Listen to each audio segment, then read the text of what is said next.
So ಒಂದು basic ಫಾರ್ಮೆಟ್ನೇ ಒಂದು continue ಮಾಡ್ತಾ ಇದ್ದೀವಿ. ಇಲ್ಲೊಂದು ಡೇಟ್ ಆಫ್ ಬರ್ತ್ ಇದೆ ಆಯಿತಾ. 1 and 3 ಕಾಂಬಿನೇಷನ್ ಇರುವಂತಹ ವ್ಯಕ್ತಿ. 319 ಪ್ಲೇನ್ ಫಾರ್ಮ್ ಆಗ್ತಾ ಇದೆ. 992211 ಅದು ಬಿಟ್ಟು ಮಲ್ಟಿಪಲ್ ನಂಬರ್ಸ್ ಯಾವುದೂ ಇಂಪ್ಯಾಕ್ಟ್ ಇಲ್ಲ, ಆ ರೀತಿಯ ಒಂದು ಚಾರ್ಟು. ಸೊ ಕನ್ಸಲ್ಟೇಷನ್ಸ್ಗಳಲ್ಲಿ ಅಥವಾ ಪ್ರಾಕ್ಟೀಸಲ್ಲಿ ಪ್ರಿಡಿಕ್ಷನ್ಸ್ಗಳ ಆ್ಯಕ್ಯುರೇಸಿ ಬರ್ತಾ ಇಲ್ಲ ಅಂತಂದಾಗ ಎರಡನ್ನೂ ಈ ಥರ ಕನ್ಫ್ಯೂಸ್ ಆಗಬೇಡಿ. ಫಸ್ಟ್ ಇಲ್ಲಿಂದ ಬನ್ನಿ. ಇದು ಖುಷಿಯಾಗುವಂಥ ಟಾಪಿಕ್ಗಳು ಹೇಳ್ತೀವಿ, ಇಲ್ಲಿ ಸ್ವಲ್ಪ ಪ್ರಾಬ್ಲಮ್ಸ್ಗಳನ್ನ ಹೇಳ್ತೀವಿ ಆಯಿತಾ. ಸೊ ಈ ರೀತಿ ಒಂದಿದು.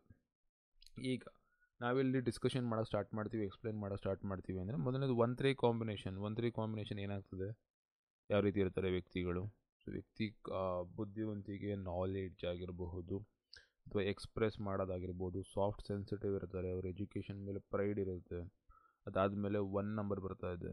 ಈ ರೀತಿ ವ್ಯಕ್ತಿಗಳು ಆ್ಯಕ್ಷನ್ ಟೇಕರ್ಸ್, ಯಾವಾಗಲೂ 1 ನಂಬರ್ ಬಂದು ಆ್ಯಕ್ಷನ್ಸ್ ತೊಗೋಬೇಕು, ಬಟ್ ಇದು ಸ್ವಲ್ಪ ಸ್ಲೋ ಇರ್ತದೆ, ನಿಧಾನಕರವಾಗಿ. ಇನ್ನೊಂದು ಗುರುದು ಕೂಡ ಇರುತ್ತೆ, ನಂಬರ್ 1 ಕೂಡ ಇರುತ್ತೆ. ಎಷ್ಟೊಂದು ಸಲ ಏನು ಮಾಡ್ತಾರೆ ಅಂತಂದರೆ ಈ ನಾಲೆಡ್ಜ್ ಇದ್ದು ಕೂಡ ಆ್ಯಕ್ಷನ್ ತೊಗೊಳ್ಳಲ್ಲ ಆಯಿತಾ. ನಿಮಗೆ ಐಡಿಯಾ ಇದೆ ಅದ್ರ ಬಗ್ಗೆ ಏನು ಅಂತ, ಬಟ್ ಮಾಡೋ ಟೈಮಲ್ಲಿ ಸ್ವಲ್ಪ ಲೇಟ್ ಮಾಡಿಬಿಡೋದು. ಈ ಪ್ರಾಬ್ಲಮ್ಸ್ ಇಲ್ಲಿ ಕೊಡುತ್ತೆ 1-3 ಕಾಂಬಿನೇಷನಲ್ಲಿ. ಡೇಟ್ ನೋಡಿದ್ದೀನಿ, ಇವರು ಡೇಟ್, ಅದಕ್ಕೋಸ್ಕರ ಆ ಪ್ರಾಬ್ಲಮ್ ಹೇಳ್ತಾ ಇದ್ದೀನಿ. ಇಫ್ ಇನ್ ಕೇಸ್ 1 ನಂಬರ್ ಬಂದು 10ಇಂದ ಅಥವಾ 19ಇಂದ ಬಂದಿರೋ ಬೇರೆ ಥರ, ಬಟ್ ಡೇಟ್ ಆಫ್ ಬರ್ತ್ 1 ಇದೆ. ಸೊ 1 ಮತ್ತು 3 ಕಾಂಬಿನೇಷನ್ ಇರುತ್ತೆ, ಟೋಟಲ್ 30 ಬರ್ತಾ ಇದೆ, 30ಇಂದ 3 ಬರ್ತಾ ಇದೆ ಇದು. So date of birth combination number 30 ಮತ್ತು 1-3 ಕಾಂಬಿನೇಷನ್ ಸ್ಟ್ರೇಟ್ ಫಾರ್ವರ್ಡ್. ಇದನ್ನು ನೋಡ್ಕೋತೀವಿ ಫಸ್ಟು. ಅದಾದ ನಂತರ ಏನು ಮಾಡ್ತೀವಿ, ವ್ಯಕ್ತಿಯ ಆ್ಯಕ್ಟಿವಿಟೀಸ್ಗಳ ಬಗ್ಗೆ ನೋಡೋಕೆ ಬರ್ತೀರಾ. ಸೊ ವ್ಯಕ್ತಿಯ ಸೆನ್ಸಿಟಿವಿಟಿ ಆಗಿರ್ಬೋದು, ಯೋಚನೆ ಮಾಡಾಗಿರ್ಬೋದು, ಆ್ಯಕ್ಷನ್ಸ್ ಆಗಿರ್ಬೋದು, ಪ್ರತಿಯೊಂದು ಏನಾಗಿರುತ್ತೆ ನೋಡಿ 3-8 ಕಾಣಿಸ್ತಾ ಇದೆ. ಸೊ 3-8 ಒಟ್ಟಿಗೆ ಬಂದಾಗ ಏನಾಗ್ತದೆ, ಅಥವಾ 3-8 ದೃಷ್ಟಿ ಕೂಡ ಆಗ್ತದೆ ಇಲ್ಲ ಆಯಿತಾ, ಕ್ರಾಸ್ ಆಗಿ ರೀತಿ. 8-9 ಕೂಡ ಆಗ್ತಾ ಇದೆ, 1-2 ಆಗ್ತಾ ಇದೆ. ಸೊ ಇದೆಲ್ಲ ಒಂದು ಕನ್ಸಿಡರ್ ಮಾಡ್ಕೊಂಡು 3-8 ಇಂಪ್ಯಾಕ್ಟ್ ಹೆಂಗಿರುತ್ತೆ ಅಂದರೆ, ನಾವು ಮೊಬೈಲ್ ನಂಬರಲ್ಲಿ ಏನು ಮಾಡ್ತೀವಿ, ಒಳ್ಳೆಯದು ಕಮ್ಯುನಿಕೇಟ್ ಮಾಡ್ತಾರೆ, ಇದು ಮಾಡ್ತಾರೆ, ಜಗಳ ಆಡೋಕ್ಕಾಗಲ್ಲ ಅಂತ. ಇಲ್ಲಿ ಪರ್ಸ್ನಲ್ ಲೈಫಲ್ಲಿ ಏನಾಗ್ತದೆ, ಯಾಕೆ ಆ ರೀತಿ ಇರ್ತಾರೆ ವ್ಯಕ್ತಿಗಳು ಅಂತ, ಏನಕ್ಕೆ ಆ ಥರ ಜಗಳ ಆಡಿಸೋಲ್ಲ, ಎಲ್ಲರನ್ನ ಕಾಂಪ್ರಮೈಸ್ ಮಾಡಿಸ್ತಾರೆ ಅಂದರೆ ಇಂಟೆಲೆಕ್ಚುಯಲ್ ಲೆವೆಲಲ್ಲಿ ಅವರು ಅವರದೇ ಆದ ರೀತಿಯಲ್ಲಿ ಅವರ ಲೆಕ್ಕಾಚಾರಗಳು ಮತ್ತು ಅವ್ರು ಮಾಡಬೇಕಾಗಿರೋ ಕೆಲಸಗಳೆಲ್ಲ ಏನು ಮಾಡ್ತಾರೆ ಅಂತಂದರೆ ಸ್ವಲ್ಪ ಯೋಚನೆ ಮತ್ತು ಅಂದರೆ ಹಿಡಿದು ಕೆಲಸ ಮಾಡೋದು. ಆ ರೀತಿ ಸಿಕ್ಕಾಪಟ್ಟೆ ಸರಿ ತಪ್ಪುಗಳ ಬಗ್ಗೆ ಚಿಂತೆ ಜಾಸ್ತಿ ಇರುತ್ತೆ ಆಯಿತಾ. ಏನಕ್ಕೆಂದರೆ ನಂಬರ್ 3 ಡಾಮಿನೇಟಿಂಗ್ ಬಂದು ಕ್ವೀನ್ ನಂಬರಿಂದ, ಅದರ ಇಂಪಾರ್ಟೆನ್ಸಲ್ಲಿ ಕ್ವೀನ್ ನಂಬರ್ ತೂಕ ಈ 3 ಯಾವುದರಿಂದ ಬರ್ತಿದೆ ನೋಡಿಕೊಂಡು ಆಮೇಲೆ ಪ್ರಿಡಿಕ್ಷನ್ ಕೊಡ್ತೀರಾ. ಡೇಟ್ ಆಫ್ ಬರ್ತ್ ಮಂತ್ ನಂಬರ್ಲಿ ಇತ್ತು ಏನು ಮಾಡ್ತಾರೆ ಅಂತಂದರೆ ಇದೇ 3 ಏನು ಮಾಡುತ್ತೆ ಅವರಿಗೆ ಹಠ ತೋರಿಸುತ್ತೆ. ಮಂತ್ ನಂಬರ್ 3 ಅಷ್ಟೊಂದು ಸ್ಟೇಬಲ್ ಅಲ್ಲ, ಮಂತ್ ನಂಬರ್ 3 ಫ್ಯಾಮಿಲಿ ಇಶ್ಯೂಸು ಕೊಡುತ್ತೆ, ಇಲ್ಲೂ ಕೂಡ ಅದೇ ಥರ. ಈಗೇನಾಗ್ತದೆ ಅಂದರೆ ಕಾಂಬಿನೇಷನ್ ವೈಸಲ್ಲಿ ಈ ರೀತಿ ಹೋಗ್ತಿರೋ. ಸೊ 3 ಡಾಮಿನೇಟಿಂಗ್ ಇರುತ್ತೆ, ಇದರ ತೂಕ ಜಾಸ್ತಿ ಇರುತ್ತೆ. 3 ಮತ್ತು 8 ಚೆನ್ನಾಗಿ ಹೋಗುತ್ತೆ, ಸಮಸ್ಯೆ ಆಗಲ್ಲ. 8ನೇ ನಂಬರ್ ಏನು ಮಾಡುತ್ತೆ, ಕಷ್ಟ ಸ್ಟ್ರಗಲ್ ಚಾಲೆಂಜಸ್ ಬಿಟ್ಟಾಕಿ ಇದು ನ್ಯಾಯನ ನೋಡುತ್ತಿದ್ದು, ಯಾವುದು ಸರಿ ಅನ್ನೋದನ್ನು ನೋಡುತ್ತೆ. ತಪ್ಪುಗಳಾಗಬೇಕಾದ್ರೆ ತಪ್ಪೇನಕ್ಕೆ ಆಗ್ತು ಅಂತದನ್ನು ಒಂದು ಚೆಕ್ ಮಾಡೋದು ಅಂತ ಹೇಳ್ತೀವಿ. ವಿಮರ್ಶೆ ಅಂದರೆ ಡಿಸ್ಕಷನ್ನು. ಅಷ್ಟೊಂದು ಕನ್ನಡ ಪದಗಳು ಸ್ವಲ್ಪ ನನ್ನ ಹತ್ರ ಕಷ್ಟ, ಎಷ್ಟಾಗೋದಷ್ಟನ್ನ ಟ್ರೈ ಮಾಡಿದ್ದೀನಿ ಪ್ರಾಪರ್ ಕನ್ನಡದಲ್ಲಿ ಎಕ್ಸ್ಪ್ಲೇನ್ ಮಾಡೋಕ್ಕೆ. ಬಟ್ ಎಲ್ಲ ಒಂದು ಕಡೆ ಇದನ್ನು ಅನಾಲಿಸಿಸ್ ಮಾಡಬೇಕಾದ್ರೆ ಅದು ಒಂದು ಚರ್ಚೆನೂ ಕೂಡ ಅದು ಬೇರೆ, ಡಿಸ್ಕಷನ್ ಅಂತ ಹೇಳ್ತೀವಿ. ಅನಾಲಿಸಿಸ್ ಅಂತಂದರೆ ಏನಾದ್ರು ಸಮಸ್ಯೆ ನಡೀತಿದ್ರೆ ಏನಕ್ಕೆ ಆಗ್ತಿದೆ, ಯಾಕೆ ಆಗ್ತಿದೆ, ಏನು ಇರುತ್ತಾ ಅನ್ನೋದು ಕೂಲಂಕುಷವಾಗಿ ಚೆಕ್ ಮಾಡೋದು, ಕರೆಕ್ಟಾಗಿ ಅದು ಯಾಕೆ ಏನು ಇರುತ್ತಾ ಅಂತ. ಸೊ ಇದೊಂದು ಜಾಸ್ತಿ ಇರುತ್ತೆ. ಸೊ ಈ ರೀತಿ ಬಿಹೇವಿಯರ್ ಇರೋದಕ್ಕೆ ಇದನ್ನು ಸಪೋರ್ಟ್ ಮಾಡಿದಾಗ ಏನಾಗ್ತದೆ ಅಂದರೆ ನಾಲೆಡ್ಜ್ ಬೇಸಿಸ್ ಮೇಲೆ ಡಿಸೈಡ್ ಮಾಡ್ತಾ ಹೋಗ್ತಾರೆ ಆಯಿತಾ. ಇದೊಂದು ಇರುತ್ತೆ, ನಾಲೆಡ್ಜ್ ಇರುತ್ತೆ, ಆ್ಯಕ್ಷನ್ ಟೇಕರ್ ಆಗಿರ್ತಾರೆ, ಶ್ರಮಪಟ್ಟು ಕೆಲಸ ಮಾಡೋ ವ್ಯಕ್ತಿಗಳಾಗಿರ್ತಾರೆ, ಸಮಸ್ಯೆ ಇಲ್ಲ ಅಂದ್ಕೊಂಡು ಇದನ್ನು ಸ್ಟಾರ್ಟ್ ಮಾಡಬೇಕಾದ್ರೆ ಕೂಡ ಏನಾಗ್ತದೆ, ಹರ್ಡಲ್ಸ್ಗಳು ಜಾಸ್ತಿ ಇರುತ್ತೆ. ಸೇಮ್ ಈ 3 ಕಾಂಬಿನೇಷನ್ ಯಾವ ಥರ ಮಿಸ್ ಮಾಡ್ತಾ ಇದೆ ಅಂದರೆ, ಒಂದು ಕಡೆ ಆ್ಯಕ್ಷನ್ ಟೇಕರ್ ತೋರಿಸ್ತಾ ಇದೆ, ನಂಬರ್ ಡಾಮಿನೇಟಿಂಗ್ ತೋರಿಸ್ತಾ ಇದೆ, ಇಯರಿಂದ 1 ನಂಬರ್ ಬರ್ತಾ ಇದೆ. ಸೊ 1 ನಂಬರ್ ಡಾಮಿನೇಟಿಂಗ್ ಅಂದ್ರೆ ಕೂಡ 1 and 8 ಏನಾಗ್ತದೆ ಈ ಪ್ಲೇನಲ್ಲಿ. ಸೊ ಅದನ್ನು ಚೆಕ್ ಮಾಡ್ಕೋತೀವಿ. ಆ್ಯಂಡ್ 5ಗೆ ನೇಮ್ ಸೆಟ್ ಮಾಡಿದ್ರೆ, ಈಗ 5 ಮೊಬೈಲ್ ನಂಬರ್ ಸೆಟ್ ಮಾಡಿದೆ ಅಂದರೆ ಒಂದು ಆ್ಯಕ್ಷನ್ ಪ್ಲೇನ್ ಇದಾಗ್ತದೆ. ಇಲ್ಲಿ ಕುವಾ ನಂಬರ್ ಆ್ಯಡ್ ಮಾಡಲ್ಲ ಅಂದರೆ ಕುವಾ ನಂಬರ್ ಒಂದು ನಂಬರ್ ಅದು ಆ್ಯಡ್ ಆಗ್ತಿದ್ದಂಗೆ ಆ ಬಿಹೇವಿಯರ್ ಜಾಸ್ತಿ ತೋರಿಸುತ್ತೆ ಅಂತ ನಾವು ಹೇಳ್ತೀವಿ. ಬಟ್ ಕುವಾ ನಂಬರ್ದು ಇಂಪ್ಯಾಕ್ಟ್ ನಾನು ಅಷ್ಟೊಂದು ನೋಡಿಲ್ಲ. ಎಲ್ಲರೂ ಹೇಳೋದ್ರೆ ಹಿಡನ್ ನಂಬರ್ ಜಾಸ್ತಿ ರಿಸಲ್ಟ್ ಕೊಡುತ್ತೆ ಅದು ಇದು ಅಂತ, ಬಟ್ ಕುವಾ ನಂಬರ್ ಆ್ಯಡ್ ಮಾಡಿಲ್ಲ. ಫ್ಯೂಚರಲ್ಲಿ ಬೇಕಾದ್ರೆ ಆ್ಯಡ್ ಮಾಡ್ತಾ ಹೋಗ್ತೀನಿ, ಬಟ್ ಅದು ನನಗೆ ಆ್ಯಕ್ಯುರಸಿ ಕರೆಕ್ಟಾಗಿ ಕೊಟ್ಟಿಲ್ಲ. ನನಗೆ ತುಂಬ ಟಾಪ್ ನ್ಯೂಮರಾಲಜಿಸ್ಟ್ಗಳನ್ನು ಉಪಯೋಗಿಸ್ತಾರೆ, ಸೊ ದಟ್ ಅದು ಸಮಾಧಾನ ಆಗಲಿ ಅಂತ. ಕನ್ಸಲ್ಟೇಷನ್ಸ್ ಹೆಂಗಿರ್ತದೆ ಗೊತ್ತಾ, ಒನ್ ಟೈಮ್ ಈಗ ವೀಡಿಯೋಸ್ಗಳು ಮಾಡಬೇಕಾದ್ರೆ ಲೈವ್ ಕನ್ಸಲ್ಟೇಷನ್ಸ್, ಲೈವ್ ಡಿಸ್ಕಷನ್ಸ್ ಇದು ರೀತಿ ಮಾಡ್ಬೇಕಾದ್ರೆ ಏನು ಮಾಡ್ತೀವಿ, ನಾವು ಮಾತಾಡ್ಬಿಟ್ಟು ಸ್ಟಾಪ್ ಮಾಡಿಬಿಡ್ತೀವಿ. ನಿಮ್ಗಳಿಗೆ ಯಾರಿಗೂ ಇಫೆಕ್ಟ್ ಬೀಳಲ್ಲ.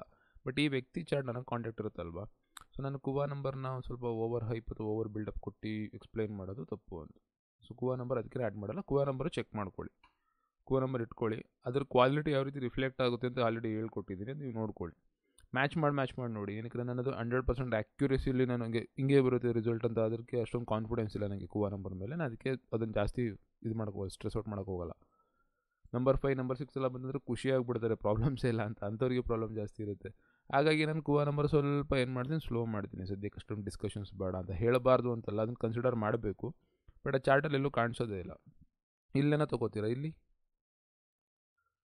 ಸೊ ಈ ರೀತಿ ಒಂದು ಕಡೆ ಯೂಸ್ ಮಾಡ್ತೀವಿ, ಒಂದು ಕಡೆ ಯೂಸ್ ಮಾಡಲ್ಲ, ಇದಕ್ಕಲ್ಲ ಇದಕ್ಕೆ ಅನಿಸುತ್ತೆ ಅಂತೆಲ್ಲ ಡಿಸ್ಕಷನ್ಸ್ಗಳು ಡೌಟ್ಸ್ಗಳು ಜಾಸ್ತಿ ಇದೆ. ನನ್ನ ಕ್ಲಾರಿಟಿ ಇಲ್ಲ ನಾನು ಎಕ್ಸ್ಪ್ಲೇನ್ ಮಾಡೋಕ್ಕೆ ಹೋಗಲ್ಲ, ಆಯಿತಾ. ಸೊ ಅದಕ್ಕೆ ನಾನು ಜಾಸ್ತಿ ಕನ್ಸಿಡರ್ ಮಾಡಲ್ಲ. ಬಟ್ ಈ ಡೀಟೇಲ್ಸ್ ಎಲ್ಲ ಏನಿರುತ್ತೆ ಡೇಟ್ ಆಫ್ ಬರ್ತ್ ಕರೆಕ್ಟಾಗಿರುತ್ತೆ. ಸೊ ಇಷ್ಟು ಡಿಸ್ಕಷನ್ಸ್ ಆದ ನಂತರ ಏನು ಮಾಡ್ತೀವಿ, ಟೈಮ್ ಚೆಕ್ ಮಾಡ್ತೀವಿ.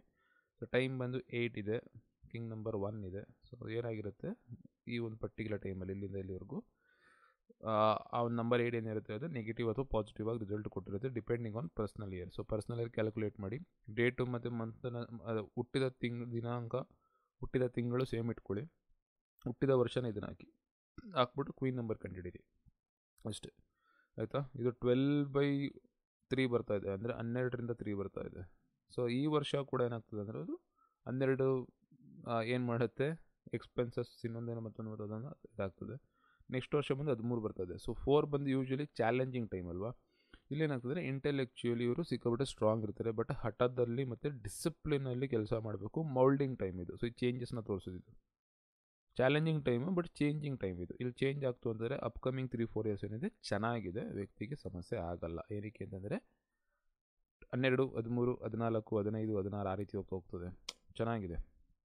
ಕಾಂಬಿನೇಷನ್ ಯಾವ ಕಾಂಬಿನೇಷನಿಂದ ನಂಬರ್ ಬರ್ತದೆ ಅದು ಕೂಡ ಮ್ಯಾಟ್ರ್ ಆಗುತ್ತಲ್ವ. ಅದನ್ನು ನೀವು ನೋಡಿದಾಗ ವ್ಯಕ್ತಿಗಳಿಗೆ ಚೇಂಜ್ ಆಗುತ್ತೆ ರಿಸಲ್ಟ್ ಅದು. ಸೊ ಈ ಕಾಂಬಿನೇಷನ್ಗೆ ಪ್ರಾಬ್ಲಮ್ ಬರಲ್ಲ. ಇಲ್ಲಿ discipline, knowledge and sharp minded ಇರೋದು ಆ ರೀತಿ ಇರುತ್ತೆ. ಸೊ ಇಲ್ಲಿ ಸ್ಟ್ರಗ್ಲಿಂಗ್ ಅನ್ನೋಕ್ಕಿಂತ ಜಾಸ್ತಿ ಇಲ್ಲಿ ಪಿಕಪ್ ಆಗುತ್ತೆ. ಇಲ್ಲಿ ಮೇಯ್ನ್ ಪ್ರಾಬ್ಲಮ್ ಏನಂತಂದರೆ ಜೂಜು, ಅಂದರೆ ಏನಂತಂದರೆ ಗ್ಯಾಂಬಲ್ ಅನ್ನೋದಕ್ಕೆ ಜೂಜು ಅಂದರೆ ಬೇರೆ ಥರ ಪದ ಬರ್ತದೆ. ಇಲ್ಲಿ ಅಂದರೆ ಅಟ್ ಎ ಟೈಮ್ 2-3 ಕೆಲಸ ಮಾಡೋಕ್ಕೆ ಹೋಗ್ಬಾರ್ದು. ಗ್ಯಾಂಬಲ್ ಅನ್ನೋದು ಅದೇ ಥರ ಅಲ್ಲ, ಅದು ಕುರಿಸ್ ತಗೋತೀನಿ ಇದು ಕುರಿಸ್ ತಗೋತೀನಿ ಅಂತ, ಇಲ್ಲ ಅದನ್ನು ಮಾಡೋಕ್ಕೆ ಹೋಗ್ಬಾರ್ದು. ಈ ರೀತಿ ಮಾಡಿದ್ರೆ ಸಾಕು, ಆಯಿತಾ. ಆ್ಯಂಡ್ ಇದು ಲಕ್ಕಿ ನಂಬರ್ ಬರ್ತಿಲ್ಲ, ಅದು ಲಕ್ಕಿ ನಂಬರ್ ಅಪ್ಡೇಟ್ ಆಗಿದೆ, ಬಟ್ ಈ ನಂಬರಲ್ಲಿ ಬರ್ತಾಯಿಲ್ಲ, ನನ್ನ ನಂಬರಲ್ಲಿ ಬಂದೆ. ಲಕ್ಕಿ ನಂಬರ್ ಅಪ್ಡೇಟ್ ಆಗಿದೆ, ಅದು ಲಕ್ಕಿ ನಂಬರ್ ಎಲ್ಲ ಸ್ಯಾಟರ್ಡೆ ಸಂಡೆಯಿಂದ ಬರುತ್ತೆ ಅಂತ ಆ ಟೈಮಲ್ಲಿ ಚೆಕ್ ಮಾಡ್ಕೊಳ್ಳಿ. ಸೊ ಅಪ್ಕಮಿಂಗ್ ಇಯರ್ 9 ಬರುತ್ತೆ, 9ಗೆ 1 ಹೋಗುತ್ತೆ. ಇಲ್ಲಿ ಲ್ಯಾಂಡ್ ಯೋಗ ಕಾಣಿಸ್ತಾ ಇದೆ. ನಂಬರ್ 5 ಸೆಟ್ ಮಾಡೋದು ಈ ಟೈಮಲ್ಲಿ ಅಂತಂದರೆ ಈ ಒಂದು ಪರ್ಟಿಕ್ಯುಲರ್ ಟೈಮಲ್ಲಿ ಅವರು ಇಲ್ಲಿ ಒಂದು ಪ್ರಯತ್ನ ಮಾಡ್ಬೋದು, ಆಯಿತಾ. 2-8 ಕಾಂಬಿನೇಷನ್ ಏನಿದೆ, ಫ್ಯಾಮಿಲಿ ಆ್ಯಂಡ್ ಫ್ಯಾಮಿಲಿ ಇಶ್ಯೂಸ್ಗಳು ಜಾಸ್ತಿ ಕೊಡೋದು. ಫ್ಯಾಮಿಲಿಯಲ್ಲಿ ಅವರಿಗೆ ಚಿಂತೆಗಳು, ಮನಸ್ಸಿಗೆ ಶಾಂತಿ ಇರೋದಿಲ್ಲ ಮತ್ತು ಕನ್ಫ್ಯೂಷನ್ಸ್ನ ಜಾಸ್ತಿ ಕೊಡುತ್ತೆ. ಪೇಯ್ನ್ ಕೂಡ ಜಾಸ್ತಿ ಇರುತ್ತೆ. ವ್ಯಕ್ತಿ ಯಾರಿಗೂ ಹೇಳದೆ ಒಬ್ಬರೇ ಒಂಥರ ಸಫರ್ ಮಾಡ್ತಾರೆ, ಆ ರೀತಿ ಯಾರಿಗೂ ಇವ್ರು ಪ್ರಾಬ್ಲಮ್ ಹೇಳ್ಕೊಡಲ್ಲ, ಆ ಬಿಹೇವಿಯರ್ನ ತೋರಿಸುತ್ತೆ ಈ ನಂಬರ್ ಇರೋದ್ರಿಂದ.